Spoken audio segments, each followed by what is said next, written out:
పులివెందుల రాజకీయాన్ని బద్వేలో రూపుతా అంటే రితీష్ రెడ్డి ఏం చేస్తాడు? అక్కడ ఉన్నటువంటి రోడ్లు ఆక్రమించినట్టు అన్నింటినీ క్లియర్ చేయమని చెప్పి అడుగుతా ఉన్నాం. అవసరమైతే 2-3 టీములు వేసి మొత్తం జల్లెడబట్టాలి ఆ కాలనీని. ఐక్యమైతే మొత్తం ఈ ప్రభుత్వ ఆస్తులను కాపాడాలని చెప్పి మేము విజ్ఞప్తి చేస్తాము.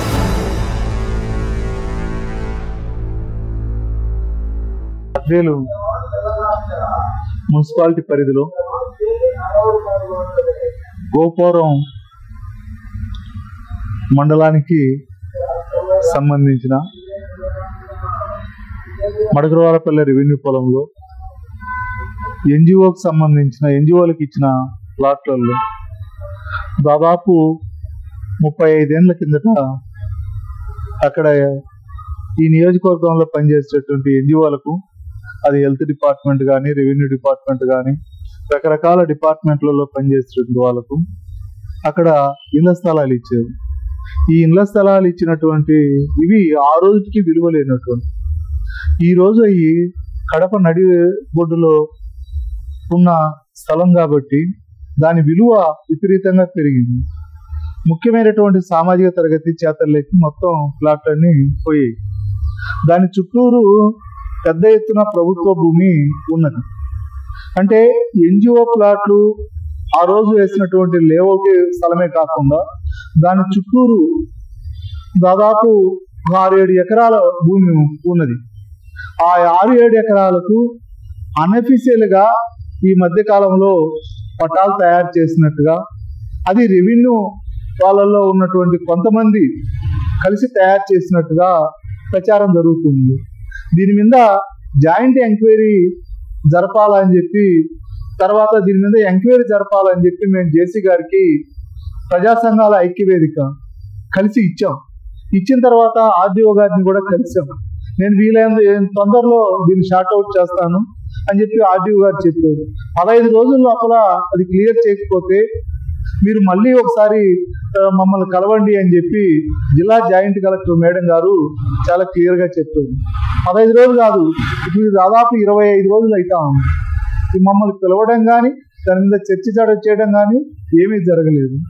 ఈ మధ్య మళ్ళా చాలా కాలం నుంచి, అంటే ఈ 15 నెలల కాలంలో లోకేష్ దృష్టికి, లేకపోతే చంద్రబాబు నాయుడు దృష్టికి పోయినటువంటి రెవెన్యూ అంశాలపైన, ఈ జిల్లాకు సంబంధించిన అంశాలపైన మొన్న కలెక్టర్ గారు, జేసీ గారు మొత్తం జిల్లాలో ఉన్నటువంటి 27 మంది ఎంఆర్ఓలను, 4 ఆర్డీఓలను, డిఆర్ఓ గారు, జేసీ గారు, కలెక్టర్ గారు కూర్చొని ఉదయం నుంచి సాయంకాలం దాకా చాలా ఓపికగా ప్రతి అంశాన్ని చాలా సీరియస్ గానే డిస్కస్ చేసేది. ఈ డిస్కస్ చేసినటువంటి అంశంలో ఎన్జిఓ స్థలాలకు సంబంధించి మేము మాట్లాడడానికి పోతే అది చివరిగా వచ్చింది గోపురం మండలం. లేదులేండి, టైం అయిపోతుంది, బద్వేల్లో అది నేను పరిష్కారం చేస్తానని చెప్పి ఆర్డీఓ గారు చెప్పారు. కానీ ఇప్పటి వరకు ఆర్డీఓ గారి నుంచి ఏమాత్రం మాకు సమాచారం రాలే. రమ్మని కానీ, పరిష్కారం చేసినామని కానీ, లేదా చేయలేదనేది కానీ ఏం రాలే.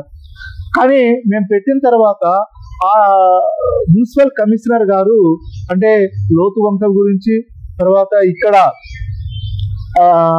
ఫారెస్ట్ ఆఫీస్ లో నిండిపోయి దళితుల ఇళ్ల మీద నీళ్లు పడే అంశం కానీ, లేకపోతే మన దళితులకు సంబంధించి, మాదిగలకు సంబంధించిన శ్మశానం, బంకపాలానికి సంబంధించిన శ్మశానం కానీ, ఇది దాని పక్కనే 531 సర్వే 31/94-95లో మిలిటరీ ఫేక్ పటా తీసుకొని అసలు ఈ ఊర్లో, ఈ ఏరియాలో లేనటువంటి లక్ష్మీపురం పేరుతోటి రిజిస్టర్ చేసిన విషయం కూడా ఆయన దృష్టికి తీసుకుపోతే దాన్ని ఆర్డీఓ గారు, ఎంఆర్ఓ గారు చాలా నిర్లక్ష్యంగా చూస్తున్నట్టు, ఆ అంశం పట్ల చూస్తున్నట్టు అర్థమవుతోంది.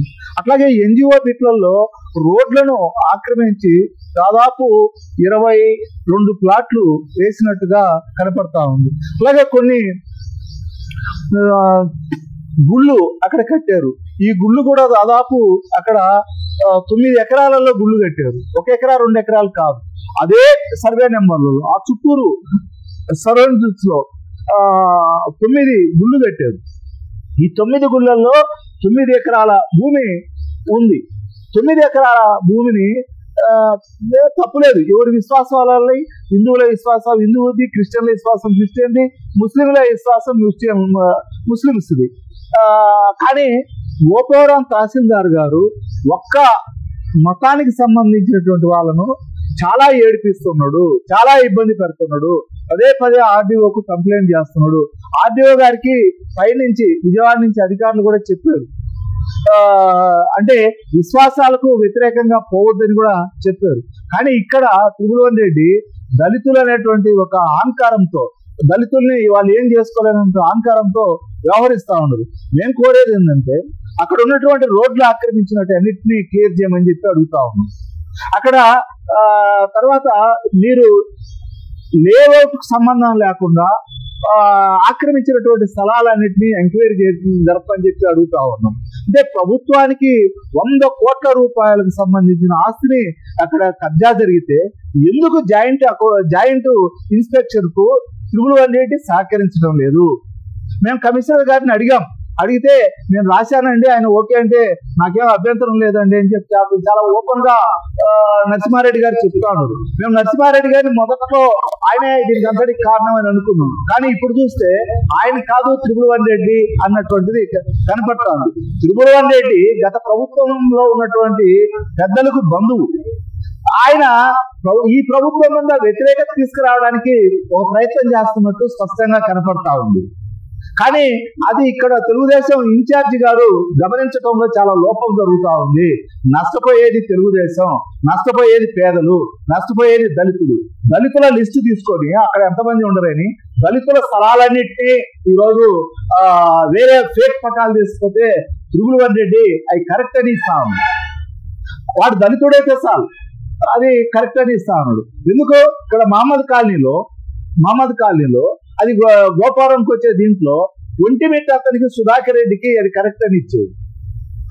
సుధాకర్కి అది సుదర్శన్ అనేటువంటి వాడు 20 సంవత్సరాల నుంచి అక్కడ గుంత పూడ్చుకొని అక్కడ రూమ్ కట్టుకొని ఉంటే విఆర్ఓ 2 లక్షలు తీసుకొని సుధాకర్ రెడ్డికి ఇప్పించేది. అంటే మొత్తం లావాదేవీలు చూస్తున్నది ఎంత విఆర్ఓ లావాదేవీలన్నీ చూస్తాం. మేము రిటర్న్ పూర్వకంగా ఈ నెల 15 తర్వాత principal secretary, revenue principal secretary, CCLA madam Vijayalakshmi madam గాని తర్వాత సెక్రటరీలను అందరినీ కూడా కలవాలనుకుంటాం. మరొకసారి లోకేష్ గారికి మొత్తం వివరంగా ఆధారాలతో ఇవ్వాలని చెప్పి అనుకుంటున్నాం. ఇప్పటికైనా ఆర్డీఓ గారు కదలాలి, ఆర్డీఓ గారు జాయింట్ ఇన్స్పెక్షన్ కు ఆయన ఏర్పాటు చేయాలి. అవసరమైతే 2-3 టీములు వేసి మొత్తం జల్లెడబట్టాలి ఆ కాలనీని. ఎందుకంటే ఒక్కొక్క ప్లాటు ₹1 నుంచి 2 కోట్లు, 3 కోట్లు, 5 కోట్లు, 10 కోట్లు పోయేటువంటిది కూడా ఉంది. మెయిన్ రోడ్డుకు వచ్చేటువంటిది దాదాపు ఒక 2 ప్లాట్లు ఆక్రమించాడు. ఆ 2 ప్లాట్లు ఒక్కొక్కటి 5 కోట్లు పోద్ది. అట్లా 2 రోడ్లను ఆక్రమించారు. ఒక రాజశేఖర రెడ్డి విగ్రహం ఉండేటువంటి రోడ్డు తప్ప మిగతా 2 రోడ్లను ఆక్రమించారు. మరి వాళ్ళ దగ్గర పోయి విఆర్ఓ లోపాయకారి చర్చలు జరుపుతున్నట్టు, రోడ్లలో ఉండే వాళ్ళందరితో లోపాయకారి చర్చలు జరుపుతున్నట్టు బయట తీవ్రమైనటువంటి చర్చ జరుగుతూ ఉన్నది. ఎవరన్నా అడిగితే దళితుల మీద లేకపోతే మోకల మీద బీసీల మీద ఇట్లా కేసులు పెట్టడానికి వెనుకాడడంలా. ఎందుకంటే బెదిరించి భయపించి పులివెందుల రాజకీయం ఇది. పులివెందుల ఇట్లే మాట్లాడే వాళ్ళని లేకుండా చేసుకుంటే పులివెందుల రాజకీయాన్ని మధ్యలో రూపుతా అంటే రితీష్ రెడ్డి ఏం చేస్తాడు? రితీష్ రెడ్డి నిద్రపోతాడా? రితీష్ రెడ్డికి ఎన్ని తెలియదా? రితీష్ రెడ్డి చుట్టూరు ఉండే వాళ్ళు చెప్పడం లేదా? చిన్న విషయాలు కూడా చెవులు వేసేటువంటి ఒక గ్యాంగ్ ఆయన చుట్టూరు చేరి ఉండదు కదా. మరి ఏం చేస్తాడు? దుర్మార్గంగా ఈరోజు బద్వేల్లో త్రిభువన్ రెడ్డి వ్యవహరిస్తా ఉన్నాడు. దీని మీద రితీష్ రెడ్డి గారు స్పందించాలి. రితీష్ రెడ్డి గారు లేకపోతే రితీష్ రెడ్డి గారికి బాధ్యత అవుతుందని చెప్పి మేము తెలియజేస్తా ఉన్నాం. అవసరమైతే మొత్తం దళిత సంఘాలన్నీ ఐక్యమైతాయి. మొత్తం ఈ ప్రభుత్వ ఆస్తులను కాపాడాలని చెప్పి మేము విజ్ఞప్తి చేస్తాము. లోతు వంక మొత్తం కబ్జా చేస్తే గమ్మున ఉండరు, లేకపోతే ప్రభుత్వ భూములు కబ్జా చేస్తే గమ్మున ఉండరు. ఎవరో ఒకరు ఇద్దరిని ఏదో 3 సెంట్ల మీదకి 2 సెంట్ల మీదకి దాడి చేస్తామని తప్ప ఎకరాలు 100 కోట్ల రూపాయల ఆస్తులు కబ్జా చేసే వాళ్ళ మీదకి ఎందుకు పోవటం లేదు త్రిభువన్ రెడ్డి? ఎక్కడ రాజీ కుదురుతాంది? ఎందుకు మరి గమ్మునుండరు? ఇద్దరు కలిసి కమిషనర్ మీరు కలిసి ఇంకొక ఎంఆర్ఓను తీసుకొని మొత్తం ఎంక్వైరీ చేస్తే 24 గంటల్లో మొత్తం స్పష్టత వచ్చేస్తుంది. కానీ ఎందుకు పోవటంలో లేఅవుట్ తీసుకొని పోతే ఏ రోడ్డు ఆక్రమించారు, ఎవరు కట్టారు, ఏంటి, దీని వెనకాల ఎవరు ఉన్నారు అనేటువంటిది ఒక గంటలో తేల్చవచ్చు. కానీ ఎందుకు తేల్చడం లేదు? మేము ఇన్ని నెలల నుంచి, అంటే మే 2వ తేదీన త్రిపుల్ రెడ్డికి లెటర్ ఇచ్చాం. ఈ లెటర్ లో చాలా క్లియర్ గా ఆధారాలతో సహా పెట్టాం. మరి ఎందుకని ఆయన స్పందించడం లేదు? కొన్ని పసిలీలలో ఈ మధ్య కాలంలో పేర్లు ఎక్కాయి. ఆ స్థలాలకు అంటే ఫేక్ పట్టాలు తయారు చేశారు, ఆ సహకారం విఆర్ఓ నుంచి జరిగింది అనేటువంటి చర్చ కూడా బద్వేలో జరుగుతుంది. దీనికి కారణం ఎవరు? ఎన్ని బయటికి తీయాలని చెప్పి మేము విజ్ఞప్తి చేస్తున్నాం. గౌరవ కలెక్టర్ గారు మొన్న జరిపినట్టు మీటింగు ఈ జిల్లా ప్రజలకు చాలా ఉపయోగపడే మీటింగు. అది 3 నెలలకు ఒకసారి 4 నెలలకు ఒకసారి జరిగితే రెవెన్యూ సమస్యలు వీలైనంత తొందరలో పరిష్కారం అవుతాయి. ఈ మధ్య ఫేక్ పట్టాలు తయారు చేసే ఒక ముఠాను మీద త్రిపుల్ రెడ్డి గారు కంప్లైంట్ చేశారు. ఆ కంప్లైంట్ ఆధారంగా పోలీసులు ఇంట్రాగేషన్ చేసి కొన్ని పేర్లను దాంట్లో ఎఫ్ఐఆర్లో నమోదు చేశారు. ఎఫ్ఐఆర్ చేసినటువంటి దాంట్లో దాదాపు 17-18 పేర్ల దాకా ఉండేయని తెలిసింది. ముద్దాయిలు నేర ఒప్పుకోలు ఈ పంచాయతీనామాలో త్రిపుల్ రెడ్డి దగ్గర పనిచేసే అత్యంత నమ్మకంగా పనిచేసేటువంటి విఆర్ఓ మహేశ్వర్ రెడ్డికి మేము కొన్ని సీల్ వేసి సంతకాలు పెట్టి పేర్లు రాయకుండా మేము కొన్ని ఇచ్చాము అని చెప్పి వాళ్ళు ఒప్పుకున్నారు. అవి ఎన్జిఓ బిట్లలోటియా లేదా వేరే చాట తయారు చేశాడా అన్న విషయం తేలాలంటే 14-13 పస్లీ 13-91 పస్లీ ఈ రెండింటిని కోర్టులో ఉండేని తహసీల్దార్ గారు బుకాయించవచ్చు. అవసరమైతే ఆర్డీఓ గారు కోర్టుకు అంటే పోలీసులకు హ్యాండ్ ఓవర్ చేసిన ఏమేమి బుక్కులు హ్యాండ్ ఓవర్ చేశారు, కోర్టులో ఏమేమి ఉన్నాయి, తర్వాత ఆఫీస్లో ఏమేమి ఉన్నాయి అనేటువంటి వివరాలు ఓ 2 డేస్లో తీసుకోవచ్చు. అది తక్షణం ఆర్డీఓ గారు తీసుకొని ఈ పస్లీలను ఎంక్వైరీ జరపాలని మేము కోరుతా ఉన్నాం. మహేశ్వర్ రెడ్డి పైన విఆర్ఓ మహేశ్వర్ రెడ్డి పైన మరి ఇంకా ఎందుకని విధుల్లో అక్కడే కొనసాగుతున్నాడు అన్న సందేహం $1000 ప్రశ్నగా ఉంది. మహేశ్వర్ రెడ్డిని తక్షణం అక్కడి నుంచి తప్పించి ఆర్డీఓ గారు తన ఆధీనంలో తీసుకొని ఈ ఎంక్వైరీ జరపాలని మేము కోరుతా ఉన్నాం.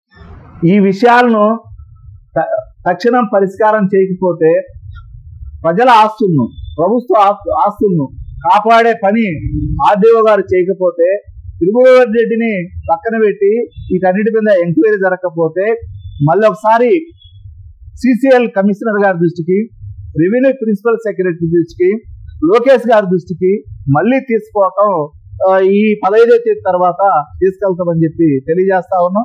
ఇప్పటికైనా వెంటనే దీని మీద ఈ మధ్య జేసీ గారు చెప్పినట్టుగా ఎంక్వైరీ జరపాలని చెప్పి మేము విజ్ఞప్తి చేస్తా ఉన్నాం. అటు జరపని ఎడల అనివార్యంగా పై అధికారుల దృష్టికి తీసుకెళ్తాం.